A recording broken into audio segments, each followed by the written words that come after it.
Hallo und guten Tag. Dieses kleine Video soll einen Einblick geben in unser Kinomichi-Dojo. Kinomichi. Ki, das übersetze ich mit Lebenskraft, mit vitalem Elan. Und Michi, das ist die japanische Aussprache für das chinesische Zeichen Do. Und Do bedeutet immer einen Weg, einen spirituellen Weg oder einen Übungsweg. Ich möchte vor allem zeigen, dass Kinomichi eine Bewegungskunst ist, die für jedermann zugänglich ist. Die leicht erlernbar ist, aber leicht erlernbar heißt nicht unbedingt, dass man sie schnell lernen kann. Und deshalb wird man in diesem Video auch vor allem langsame Bewegungen sehen. Im Kinomichi nutzen wir die Bewegungstechniken des Aikido. Aber das Hauptaugenmerk liegt auf dem Kontakt zum Partner und der Harmonie, die wir mit einem Partner in der Bewegung finden können. Kinomichi spricht Körper, Geist und Seele gleichermaßen an. Beim Üben merken wir aber relativ schnell, dass wir auch an Grenzen stoßen. Und meistens stellen wir fest, dass wir uns selbst am meisten im Wege stehen. Um uns in einer Bewegung gut mit einem Partner verbinden zu können, müssen wir aber alte Bewegungsmuster und alte Denkmuster ablegen. Erste Erkenntnis dabei ist, dass wir merken, mit Gewalt geht gar nichts.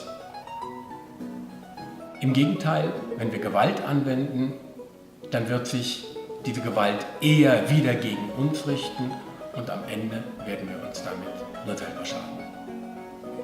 Was wir also brauchen, ist ein innerer Zustand, der es uns ermöglicht, mit den Gegebenheiten, mit dem, was wir vorfinden, direkt in Kontakt zu kommen. Das nennt man ja manchmal auch den Flow, im Flow zu sein. Das heißt, auf einer quasi vorbewussten oder vielleicht nachbewussten Ebene ganz intuitiv agieren und reagieren zu können. Um das zu lernen, braucht es Zeit. Und wir brauchen die nötige Ausdauer, um an diesen Punkt überhaupt zu gelangen. Außerdem müssen wir Offenheit haben und auf der körperlichen Ebene eine größtmögliche Geschmeidigkeit und Disponibilität. Und Kinomichi hilft uns, vor allem unterschiedliche Impulse und Energien in ein Gleichgewicht zu bringen. Es ist viel die Rede von der Kraft des Himmels und der Kraft der Erde. Man könnte auch sagen, Spiritualität und Körperlichkeit, beides in einen Einklang zu bringen. Aber auch andere Energien, männlich und weiblich, müssen in jedem von uns ausbalanciert werden.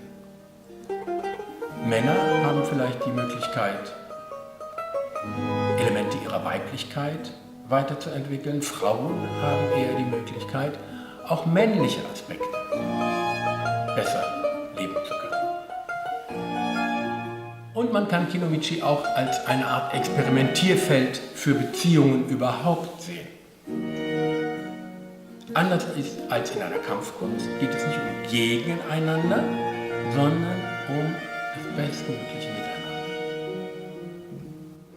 Aber bei allen tiefschürfenden oder auch philosophischen Hintergedanken des Kinomichi, das Allerwichtigste ist Spaß und die Freude an der Bewegung.